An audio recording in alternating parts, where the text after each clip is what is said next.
অনেকে বাড়ির গেটে কিংবা খাতার উপরে 786 লিখে রাখেন। এটা কি বিসমিল্লাহর বিকল্প?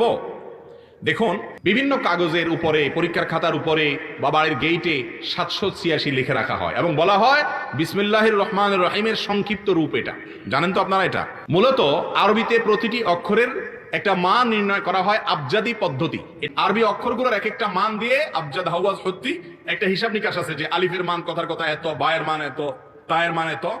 এই বিসমিল্লাহির রহমানির রহিমে যতগুলো অক্ষর আছে, বিসমিল্লাহর অক্ষরগুলোকে গণনা করে এই সব অক্ষরের যে মান আছে ওই মানটাকে যোগ করার পর নাকি 786 হয়েছে। যাই হোক, 786 হয়েছে ধরেন, তারপরেও বিসমিল্লাহির রহমানির রহিম যেখানে লিখতে হয় সেখানে বিসমিল্লাহির রহমানির রহিম না লিখে 786 লিখলে বিসমিল্লাহ লেখার যে সুন্নাত বা সওয়াব সেটা কখনো আদায় হবে।